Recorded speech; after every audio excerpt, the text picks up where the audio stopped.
സാമ്രാജ്യത്വ വിരുദ്ധ പോരാട്ടങ്ങൾക്ക് നേതൃത്വം കൊടുക്കാൻ കമ്മ്യൂണിസ്റ്റുകാരനെ തെരഞ്ഞെടുത്തവർ ഇപ്പോഴെന്താ പറയണത്? എല്ലാ വിഷയവും നിങ്ങൾ എടുത്തോ, ഒരു വിഷയം മാത്രമാക്കണ്ട. കോഴിക്കോട് ഒരു സച്ചാർ സമ്മേളനം നടന്നു. എന്തൊരാവേശത്തിൽ, എന്തൊരു ഐക്യത്തിൽ. എന്താ പറഞ്ഞത്?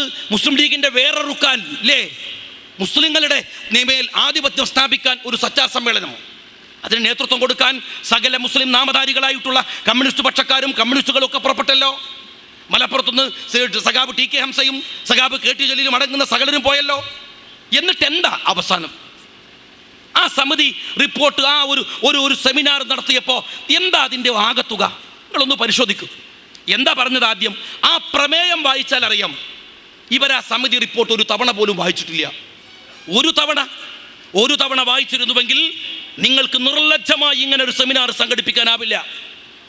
എന്താ നിങ്ങളുടെ സെമിനാറിലെ ആ പരിപാടിയിലെ പ്രമേയം അറിയങ്ങൾ? സച്ചാർ കമ്മീഷൻ റിപ്പോർട്ട് നടപ്പിലാക്കണം. എൻ്റെ പോങ്ങന്മാരെ, അത് നടപ്പിലാക്കാൻ പറ്റുന്ന ഒരു കമ്മീഷൻ റിപ്പോർട്ടല്ല.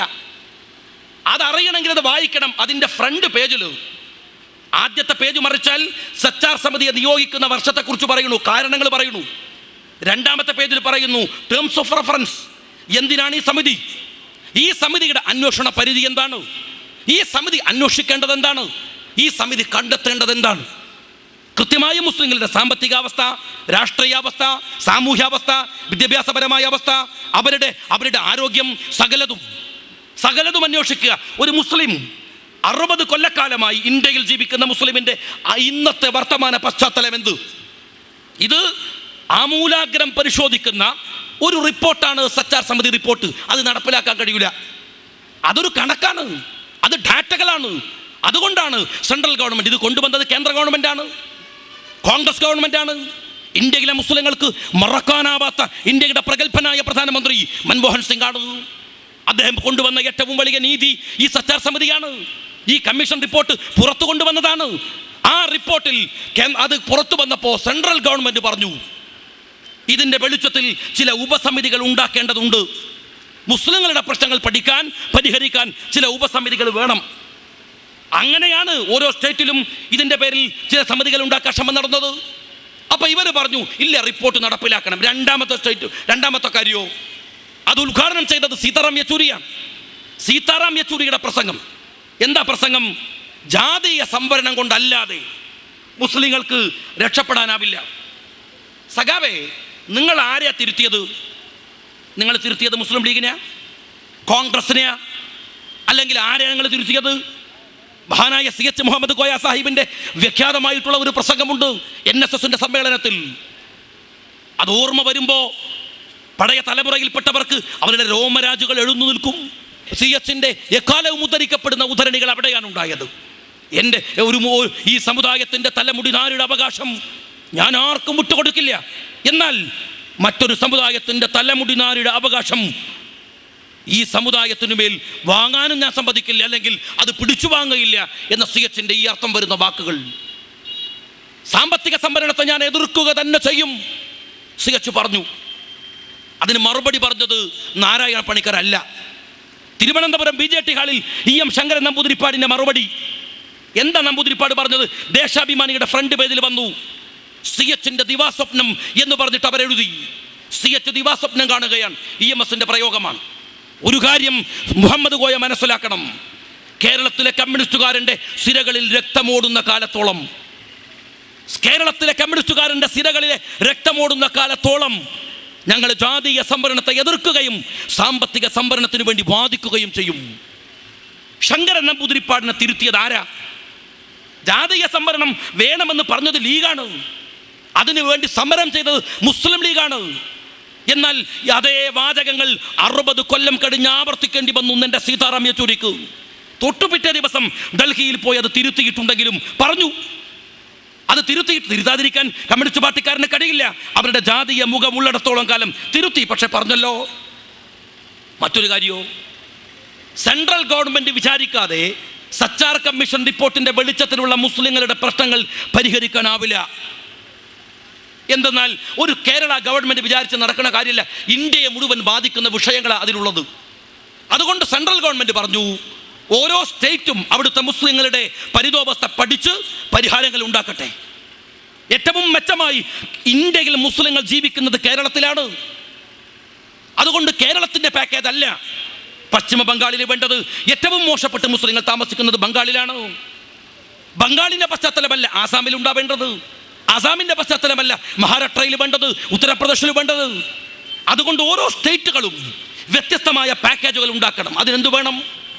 ഓരോ സ്റ്റേറ്റിലും ഒരു നോഡൽ ഓഫീസർ വേണം. കേരളത്തിൽ ഒരു നോഡൽ ഓഫീസർ, പിന്നെയോ 14 ജില്ലകളിൽ 14 നോഡൽ ഓഫീസർമാർ, പിന്നെയോ 140 നിയോജക മണ്ഡലങ്ങളിൽ 140 നോഡൽ ഓഫീസർമാർ. കേരളത്തിലെ മുഴുവൻ നിയമസഭാ മണ്ഡലങ്ങളിലും ജില്ലകളിലും സ്റ്റേറ്റിലും നോഡൽ ഓഫീസർമാർ വേണം. ഇന്ത്യയിൽ നോഡൽ ഓഫീസർമാരെ വെക്കാത്ത 4 സ്റ്റേറ്റാണ് ഉള്ളത്. ഒന്ന് നമ്മളുടെ അച്ചുമാമയുടെ കേരളം, മറ്റൊന്ന് ബുദ്ധദേവ് ഭട്ടാചാര്യയുടെ പശ്ചിമ ബംഗാൾ, മറ്റൊന്ന് ഇന്ത്യയിലെ മനുഷ്യഭോജിയായ നരഭോജിയായ നരേന്ദ്രമോദിയുടെ ഗുജറാത്ത്, മറ്റൊന്ന് മഹാരാഷ്ട്ര. മഹാരാഷ്ട്രയിൽ ഇതിനുള്ള ചർച്ചകൾ ആരംഭിച്ചു കഴിഞ്ഞു. എന്നാൽ ഈ 4 സ്റ്റേറ്റുകളിൽ മുഴുവൻ അല്ലാത്തിടത്തൊക്കെ നോഡൽ ഓഫീസർമാരെ വെച്ചു. അച്യുതാനന്ദന്റെ മുമ്പിൽ സെൻട്രൽ ഗവൺമെന്റിന്റെ പേപ്പർ വത്തിയിട്ട് 7 മാസം കഴിഞ്ഞല്ലോ. 7 മാസം കഴിഞ്ഞപ്പോഴല്ലേ കോഴിക്കോട്ടൊരു സെമിനാർ. ആ സെമിനാറിൽ നിങ്ങൾ നോഡൽ ഓഫീസർമാരെ പ്രഖ്യാപിച്ചോ? ഇല്ല. പിന്നെയോ ഒരു ഉപസമിതി ഉണ്ടാക്കി.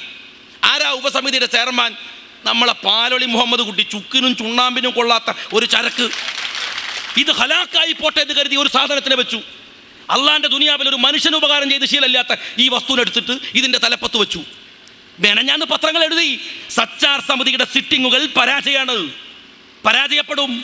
അതിന് ഒരുപാട് കാരണങ്ങളുണ്ട്, അതിലേക്ക് ഞാൻ കടക്കണില്ല. പക്ഷേ നിങ്ങൾ നോഡൽ ഓഫീസർമാരെ വെച്ചില്ല, നിങ്ങൾ അതിനു വേണ്ടിയുള്ള ഉപസമിതി ഉണ്ടാക്കിയില്ല. എന്നിട്ട് അച്യുതാനന്ദന്റെ ഒരു വലിയ പ്രഖ്യാപനം. ഇപ്പം എന്താ, മാർക്സിസ്റ്റ് പാർട്ടിയുടെ സമ്മേളനങ്ങളൊക്കെ നടക്കുന്നിടത്തൊക്കെ ഒരു ബോർഡുണ്ട്, മുസ്ലിയാക്കന്മാർക്ക് ക്ഷേമനിധി ഏർപ്പാട് ചെയ്ത അച്യുതാനന്ദന് അഭിവാദ്യം. എൻ്റെ സഖാക്കളെ, എന്താണോ ഈ ക്ഷേമനിധി? എന്താ ഈ ക്ഷേമനിധി? ഇവിടുത്തെ ഓട്ടോറിക്ഷ ഡ്രൈവർമാരോട് ചോദിക്ക്, അവർക്ക് ക്ഷേമനിധി ഉണ്ട്. ഇവിടുത്തെ ആശാരിമാർക്കുണ്ട്, മൂശാരിമാർക്കുണ്ട്, ബാർബർമാർക്കുണ്ട്, കർഷകർക്കുണ്ട്, തൊഴിലാളികൾ സകലോർക്കുണ്ട്. എന്താ ഈ ക്ഷേമനിധി? സാധുക്കളായ ഓട്ടോറിക്ഷ ഡ്രൈവർമാർ അവരുടെ ദിവസം കിട്ടുന്ന അവരുടെ പണത്തിൽ നിന്ന് ഒരു വിഹിതം ക്ഷേമനിധിയിൽ അടക്കണം, അവരെന്നെ അടക്കണം. ഇതിങ്ങനെ ക്ഷേമനിധിയിൽ പെറ്റുപെരുകി പലിശയൊക്കെ ആയിട്ട് ഇങ്ങനെ വലുതാവുമ്പോൾ ഈ പൈസ എടുത്തിട്ട് ഇവർക്ക് കൊടുക്കും. മുസ്ലിംമാർക്ക് എങ്ങനെയാ ക്ഷേമനിധി? അല്ലെങ്കിൽ തന്നെ മുസ്ലിംമാർക്ക് ശമ്പളമില്ല. നമ്മൾ എന്നിട്ട് വഖഫ് ബോർഡിൽ ഈ പള്ളി കമ്മിറ്റിക്കാർ ഇവരെ ശമ്പളം പിടിക്കണം, എന്നിട്ട് വഖഫ് ബോർഡിൽ അടക്കണം. എന്നിട്ട് അതിങ്ങനെ പെറ്റുപെരുകി വലുതാവുമ്പോൾ ഈ പൈസ എടുത്ത് മൂലാക്കന്മാർക്ക് തന്നെ കൊടുക്കും. നമ്മളെ പൈസ നമ്മക്കെല്ലാം തരുന്നതിന് നിങ്ങൾക്ക് എന്തിനാണോ അഭിവാദ്യം? അച്യുതാനന്ദന്റെ തറവാട്ടിൽ നിന്നൊരു പൈസ എടുത്തിട്ടല്ലോ കൊടുക്കാന്ന് പറഞ്ഞത്.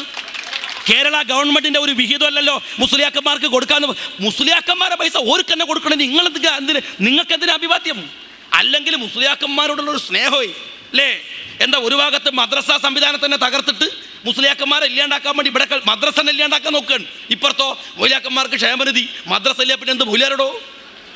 മദ്രസ അല്ലേ പിന്നെന്ത് മൊയ്ലാര്? മദ്രസ പഠിച്ചതാണ് എനിക്ക് പറ്റിയ അബദ്ധം എന്ന് പ്രസംഗിക്കുന്ന MLA-യുടെ നാടാത്. മദ്രസയിൽ പഠിച്ചവരെക്കാൾ ക്രൂരന്മാരാണ്. മദ്രസയിൽ പഠിച്ചവരെക്കാൾ സദാചാര വിരുദ്ധർ പുറത്തുള്ളവരെക്കാൾ മദ്രസയിൽ പഠിച്ചവരാണ് എന്ന് പറയാൻ തിന്ന ചോറിനും പഠിപ്പിച്ച സമുദായത്തോടും നന്ദിയുടെ അംശമില്ലാതെ പ്രസംഗിച്ച ഒരാളുടെ നാടായത്. എന്നിട്ട് മൊയ്ലാക്കന്മാരെ നന്നാക്കാൻ ഇറങ്ങിപ്പുറപ്പെട്ട കുറെ ചരക്കുകൾ, അതിന് ഫത്വ പറക്കാൻ മുള്ളൂക്കര സഖാവു. ആരായി ചരക്ക്? മുള്ളൂക്കര സക്കാഫി എന്ന് ഞാൻ പറയൂല. കാര്യം എന്താണ്? അതൊരു വലിയ സ്ഥാപനവും ഒരു സഭയൊക്കെ ആയിട്ട് ബന്ധപ്പെട്ടതാണ്. ഇയാൾക്ക് പറ്റിയ പേര്, ഈ ചരക്കിന് പറ്റിയ പേര് സഖാബ് എന്നാണ്. ഇയാളാണ് ആയത്തും ഹദീസും ഇയാളെക്കാൾ കൂടുതൽ മത്സരമായിരുന്നു. അങ്ങോട്ട് കേട്ടു, മൂപ്പർ 1 ഓതിയാ മൂപ്പർ 2 ഓതും. അങ്ങനെയായിരുന്നു കണക്ക്. എന്നിട്ടോ ഇയാൾ ഏതാണ് ഈ സംഭവം?